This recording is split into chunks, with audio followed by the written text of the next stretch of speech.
إن الحمد لله نحمده ونستعينه ونستغفره ونعوذ بالله من شرور أنفسنا ومن سيئات أعمالنا من يهده الله فلا مضل له ومن يضلل فلا هادي له وأشهد أن لا إله إلا الله وحده لا شريك له وأشهد أن محمدا عبده ورسوله أما بعد فإن خير الحديث كتاب الله وخير الهدي هدي محمد صلى الله عليه وسلم وشر الأمور محدثاتها وكل محدثة بدعة وكل بدعة ضلالة وكل ضلالة في النار فأعوذ بالله السميع العليم من الشيطان الرجيم من همزه ونفخه ونفسه يا أيها الذين آمنوا اتقوا الله حق تقاته ولا تموتن إلا وأنتم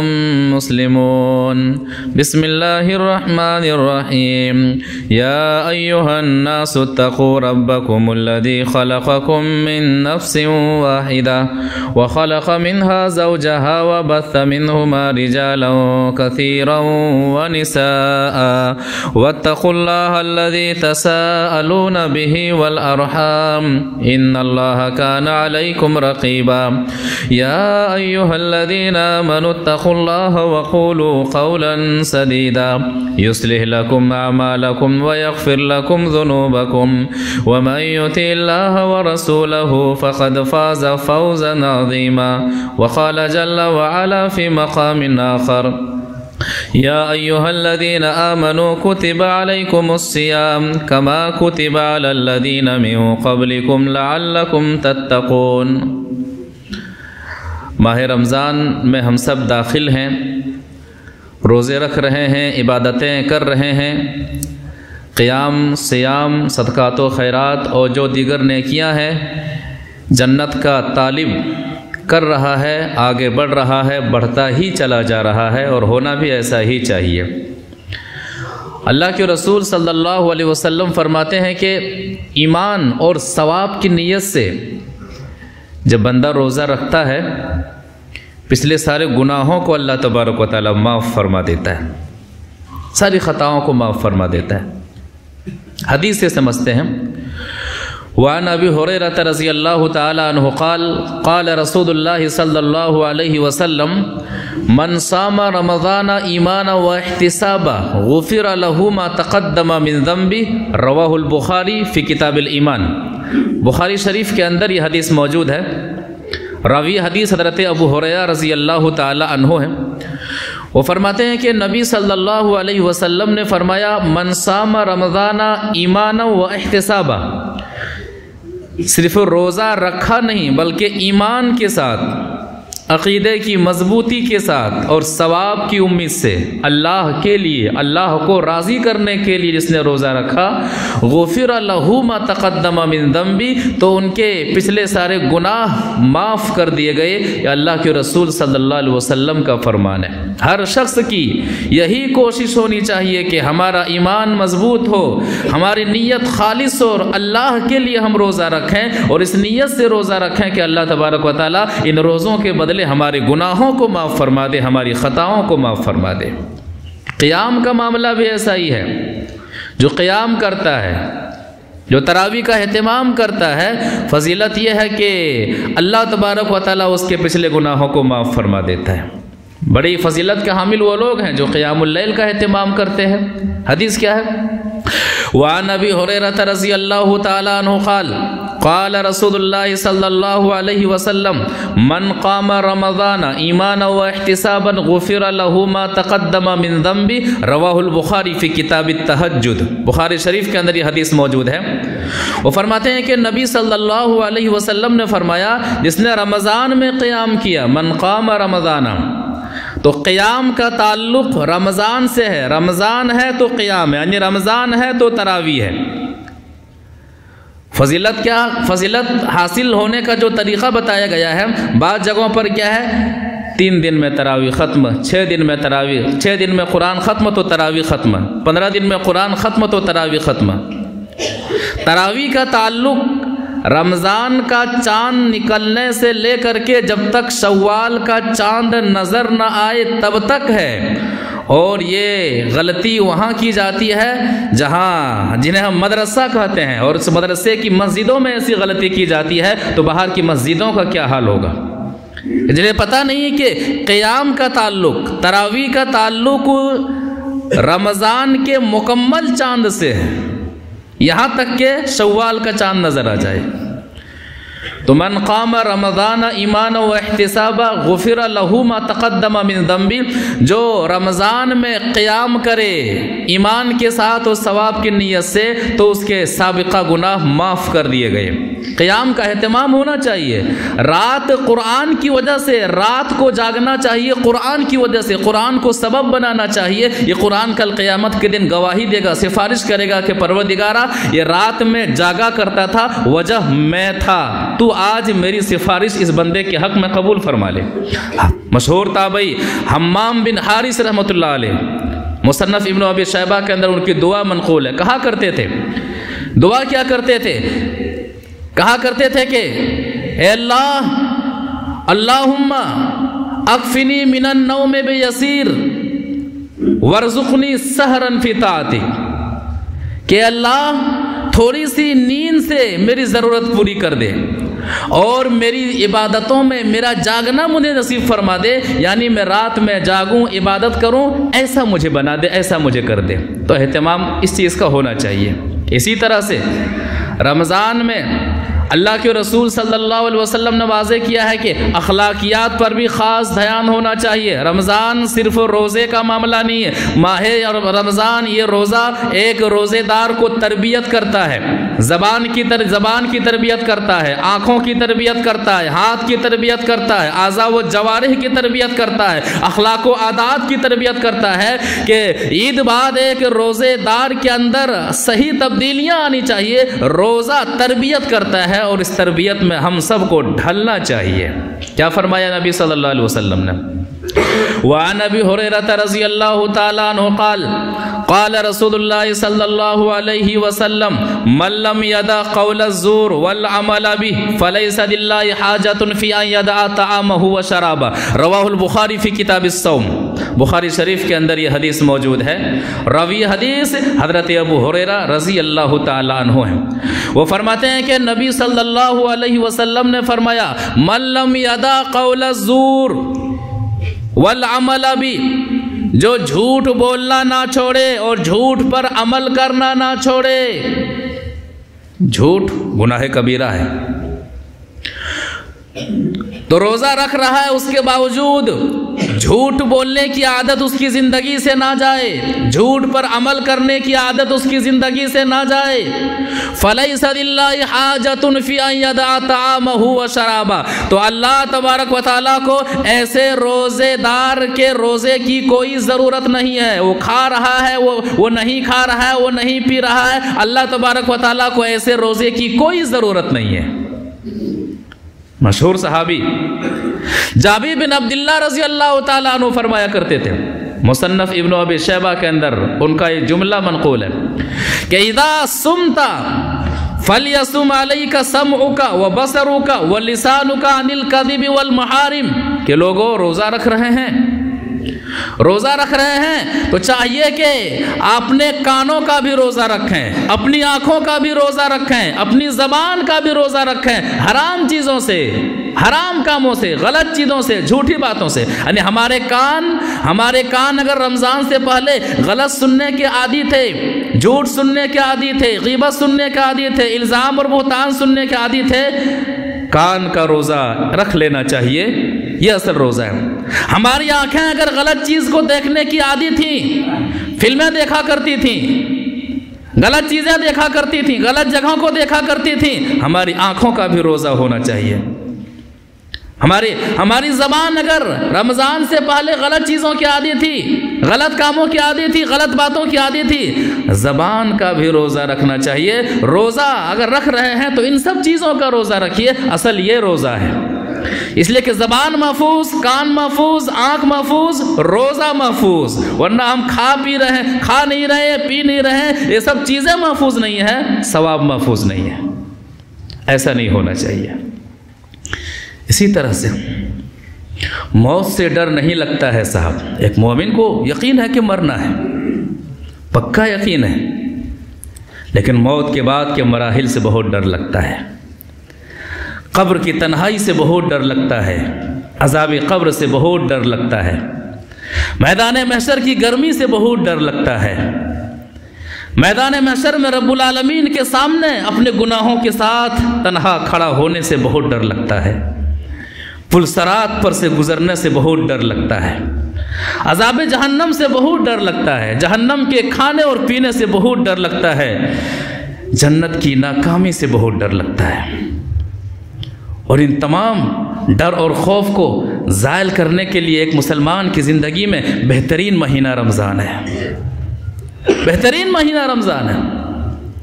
چونکہ ایک مسلمان کو یقین ہے کہ مرنا ہے، لیکن موت کے بعد کے مراحل اتنے خطرناک ہیں، اتنے ہولناک ہیں کہ نبی صلی اللہ علیہ وسلم کانپ جایا کرتے تھے، صحابہ کرام رویا کرتے تھے، گڑ گڑایا کرتے تھے، اور اس طرح رویا کرتے تھے ایسا لگتا تھا کہ زمین کے اوپر اور آسمان کے نیچے سب سے گناہگار بندے اللہ کے یہی سب ہیں۔ تو موت سے ڈر نہیں لگتا ہے، موت کے بعد کے مراحل سے بہت ڈر لگتا ہے۔ حضرت حسن بصری رحمہ اللہ مشہور تابعی ہیں، ایک نوجوان کے پاس سے گزر رہے ہیں، نوجوان کا طبقہ یہاں موجود ہے، کہتے ہیں کہ مر الحسن البصری بشاب وهو مستغرق فی ضحکی وهو جالس فی قوم بمجلس۔ حسن بصری رحمۃ اللہ علیہ کا گزر چند نوجوانوں کی جماعت کے پاس سے ہوا، ان میں دیکھیں کہ ان میں کیا دیکھ رہے ہیں کہ ایک نوجوان اپنے ساتھیوں میں بیٹھ کر کے خوب ہنس رہا ہے، قہقہہ لگا رہا ہے، خوب مذاق پر مذاق کر رہا ہے، ہنس رہا ہے۔ حسن بصری رحمۃ اللہ علیہ نے اسے بلایا، کہا یا فتیٰ بہت ہنس رہے ہو، حل مررت بالصراط، کیا پل صراط سے تو گزر چکا ہے؟ پل صراط بال سے زیادہ باریک اور تلوار سے زیادہ تیز راستہ جو جہنم کے اوپر ہوگا، جن کے اعمال اچھے ہوں گے وہی گزر پائیں گے۔ کہا حل مررت بالصراط، کہا کیا تو پل صراط سے گزر گیا ہے؟ قال لا، کہا نہیں۔ حسن بصری رحمۃ اللہ علیہ پھر سوال کرتے ہیں، حل تدری ام الی الجنت، حل تدری الی الجنت ام الی النار، اے نوجوان اتنا ہنس رہا ہے، ذرا بتا کیا تجھے پتا ہے، کیا تو نے کنفرم کر لیا ہے کہ تو جنت میں جائے گا کہ جہنم میں جائے گا؟ کیا واقعی تو نے کنفرم کر لیا ہے؟ قال لا، کہا نہیں۔ کہا فما ذا ضحک، اتنا پھر ہنس کیوں رہے ہو؟ پل صراط سے گزر نہیں ہوا ہے، پتہ نہیں مرنے کے بعد ہمارا انجام کیا ہوگا، اتنا پھر ہنس کیوں رہے ہو؟ کہتے ہیں کہ یہ بات دل کو لگ گئی، دل زندہ تھا۔ کہتے ہیں فما رؤی الفتى بعدها ضاحکا، کہتے ہیں کہ حسن بصری رحمۃ اللہ علیہ کی یہ نصیحت اس نوجوان کے دل کو چھو جاتی ہے۔ کہنے والے کہتے ہیں کہ فما رؤی الفتى بعدها ضاحکا، پھر زندگی بھر کسی نے اس نوجوان کو ہنستے ہوئے نہیں دیکھا۔ بات سمجھ میں آ گئی کہ مرنے کے بعد اتنا خطرناک مرحلہ، اتنا خطرناک معاملہ ہے، پھر ہنسی کس بات کی، ٹھٹھا کس بات کا، مذاق کس بات کا؟ رمضان کا مقصد یہی ہے کہ آخرت کی تیاری ہو، مرنے کے بعد قبر میں آسانی ہو، یہی رمضان کا مقصد ہے، مرنے کے بعد میدان محشر میں آسانی ہو، یہی رمضان کا مقصد ہے، مرنے کے بعد اللہ تبارک و تعالی ہمیں جنت میں داخل فرما دے، یہی رمضان کا مقصد ہے۔ روزہ اتنی عظیم دولت ہے رب العالمین کی طرف سے، ہر عمل کا بدلہ فرشتوں کے حوالے، یہ کرے اتنا بدلہ۔ روزے سے اللہ تبارک و تعالیٰ روزے دار سے بڑی محبت کرتا ہے، میرے لیے رکھا ہے، بند کمرے میں ہے، حلال چیزیں موجود ہے، کھاتا نہیں ہے، پیتا نہیں ہے، میرے لیے رکھا ہے، میں ہی بدلہ دوں گا، کتنا دوں گا کوئی نہیں جانتا ہے، کوئی نہیں جانتا ہے۔ تو مقصد روزہ دخول جنت ہے۔ کیا ہے؟ ایک حدیث قدسی سے سمجھتے ہیں۔ وعن ابی ہریرہ رضی اللہ تعالی عنہ قال قال رسول اللہ صلی اللہ علیہ وسلم یقول اللہ تبارک و تعالی کل عمل ابن آدم